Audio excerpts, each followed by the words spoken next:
Hello Internet! Welcome, herzlich willkommen to my first speed build video. Now this is a park I have been working on before the Biosyn thingy update came, and but of course I had to stop working on it immediately. It's in Germany, as you can see, and I tried to build a park that looks German because, well, why not? But I'm going to show it to you some other time. But what I have here is a tour that goes through an exhibit and ends kind of nowhere. I wanted it to be transportation to the beach area. But of course it didn't work because we didn't have that feature yet, but now we do. And now I can finally build what I'm thinking of. There's the tour. What I do want to keep in mind is that I have built a cute little alley, which I'm going to show you in a second. Yes. And this viewpoint over there on this little roundabout, and I hope to keep the view unobstructed by buildings or anything, but I still would like to build a little platform here so that it's not just this boring tour. I wanted to have a little guest section in between, because I think just an exhibit here would be kind of boring. And I wanted to have them a little stop in between my guests. So there you go. I wanted to keep the tree, so I added an individually placeable one.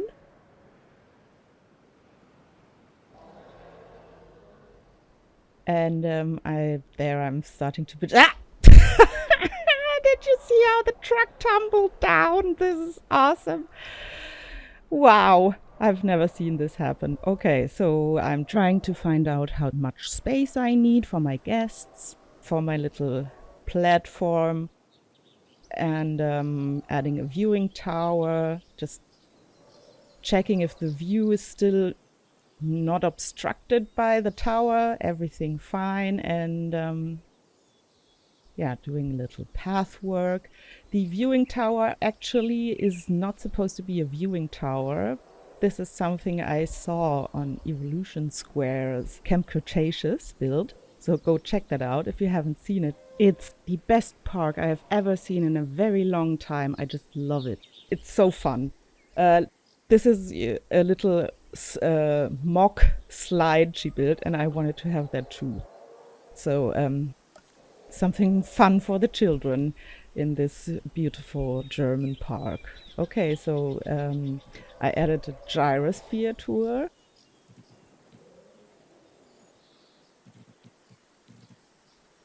And now I'm trying to hide the backside of the amenities with trees.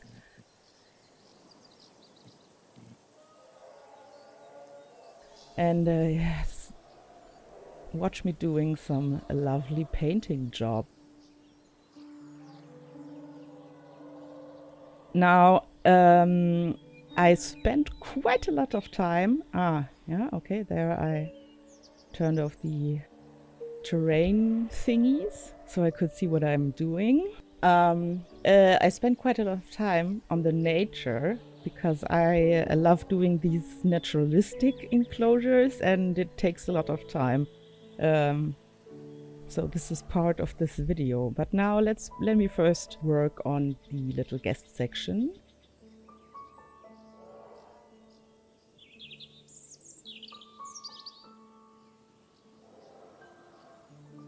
Just some little rocky rocks and a little bit of nature here. I'm fiddling a lot with the rocks because it's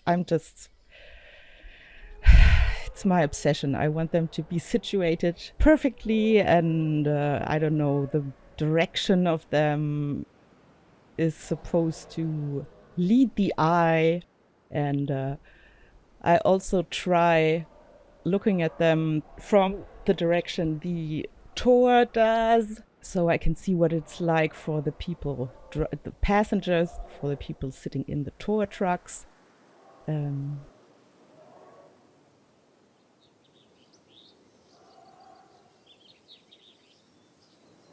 Yeah, so there you go. This is why I chose this.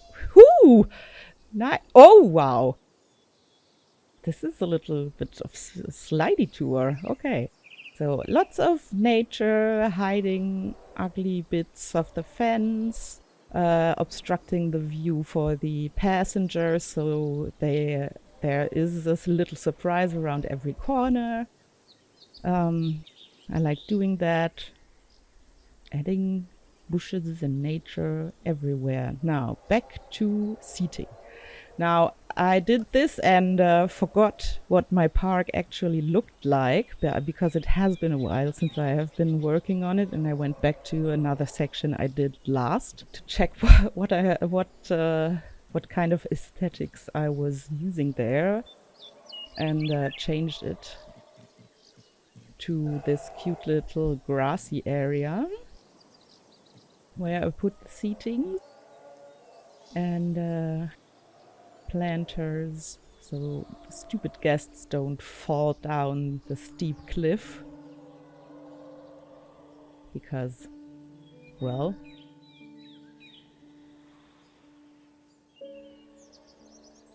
bushes. I like lining my paths with bushes. Path work. Now I'm going to repeat the seating thing over there. So this is the seating section for the guests.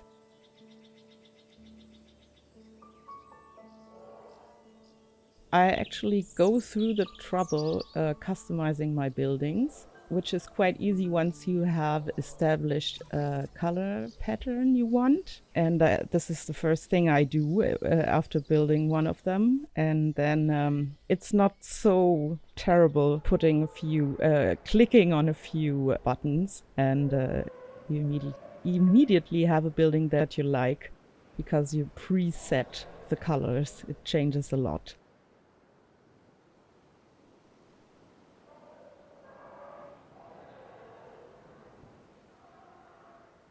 So now there I am lining the path with the bushes, putting planters and lamps down because people have to be able to see something at nighttime. More trees. Oh, by the way, don't mind my cat being crazy in the background. Yeah, and I recorded on another day, and I don't know what happened to the colors, and I don't even know if this is the right color or what we saw earlier, but this is so much more yellow, and the first bit was so blue. I have no idea if this is my GPU or the game, but I'm guessing it's the game which is having trouble with color grading. I guess it's a bug because it has so many bugs. Why not also this one? Okay, so this was a guest section.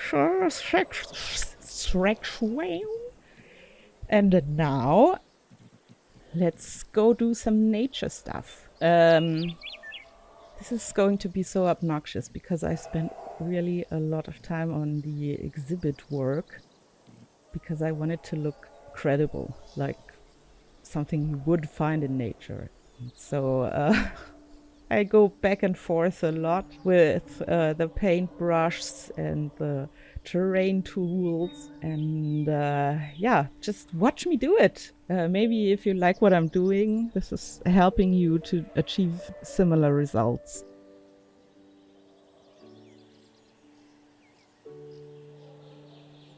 Adding the tour, of course, helps with setting the scene.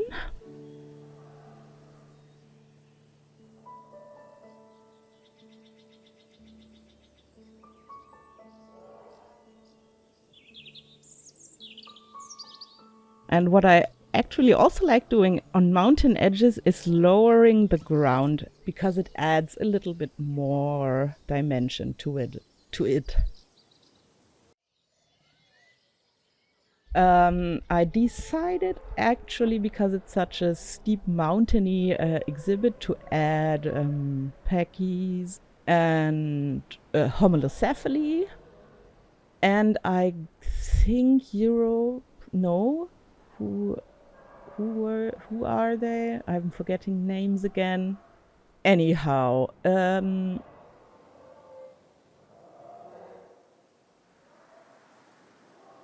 there you go. This is what I meant with me going all crazy about the terrain paint and going back and forth. I like adding this crazy grass, which I normally don't use outside of water or only in forests,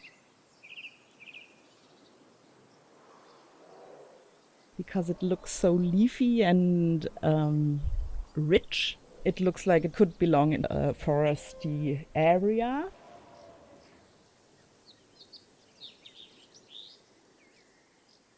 I like to put it down in my ponds and rivers because, well, it looks like there's algae growing, and again, there's a crazy color thing happening.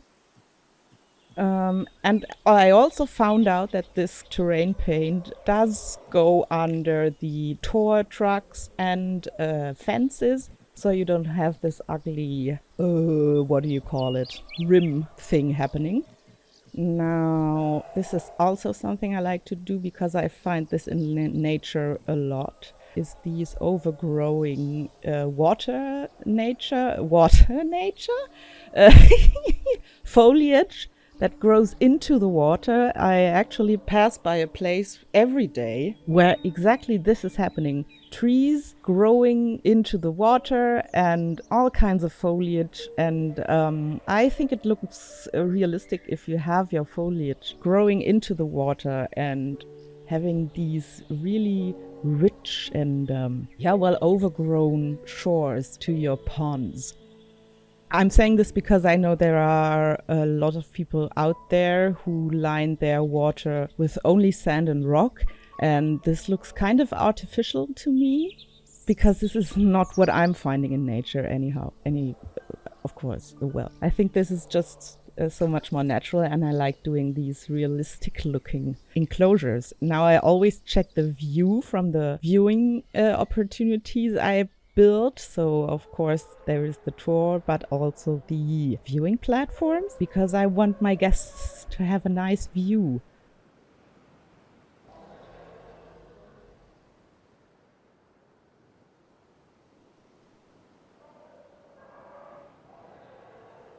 And I use the invisible fence here for a reason, because I want the people who walk by to be able to look into the exhibit. And to create little windows between the Gyrosphere Tour building and the two viewing platforms, I'm going to put down a few rocks and bushes and little trees so that it looks like a little window into the exhibit. But first, let me add a few more rocks, because we need rocks and stonesy stones. You can never have enough of those.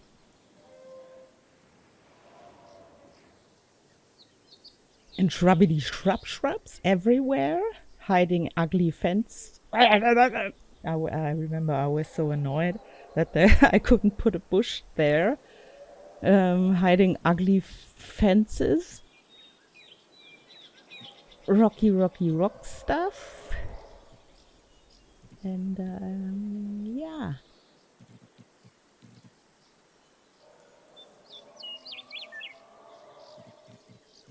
I really like this exhibit. It took a lot of time, really, building it and fiddling with the nature stuff. But I guess I spend as much time on my enclosures as on the guest sections, because honestly, I like doing them this way.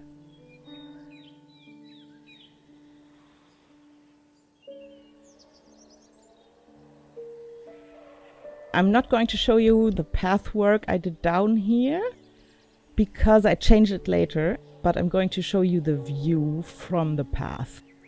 There you go. Now I'm putting down these concrete barriers because honestly in Germany, but this is something I'm going to talk to you also when I show you more of this park. There is a certain love-hate thing going on for these really clean, straight, brutal, I might say, architectural things. Not much shishi and not much love. I actually called this park Deutschland Brutalismus Park. Brutality, I guess. Brutalismus. I have no idea if this translates. Let me look it up. Brutalismus. Brutalism. All right, it is some sort of architectural branch, which is quite self-explanatory. And I tried going for something in between brutalism and this romantic side that Germany is also known for, you know, with Goethe and Schiller and yeah. So this romanticism side, it's a little bit of it's a stretch, but I think it works quite well with these naturalistic designs of the enclosures and sometimes in the guest sections also. And then again, lots of concrete, lots of strict, straight forms. I guess these new Biosyn decorations we have are quite German, which is why I'm going to use them excessively in this park. And I already did. So this is it. This is the wonderful view we have. I really like how this exhibit turned out. I hope you do too. Pachycephalosaurus. I don't know if we're going to see the Homalocephale. I basically put them in because I like the idea of pretending that there are just baby Homalocephales. And I put those in because I feel like this environment, the mountainy, rocky hillside, is an environment they could easily live in. Because I guess they are the mountain goats of dinosaurs. You know, this is quite a romantisches Beispiel, romantic part. So yeah, there you go. I hope you enjoyed watching this. This is not the most fancy and elaborate guest section and exhibit I did here, but it's basic. It's something everyone can do without too much hassle. And maybe you saw something that inspired you, or maybe you just liked listening to my voice. Man, I'm having trouble with words today. Okay, so that was it. As I said, I hope you liked it. If so, leave a like or a comment or subscribe or do all of these things. I'm happy to see you again next time. Thanks for watching.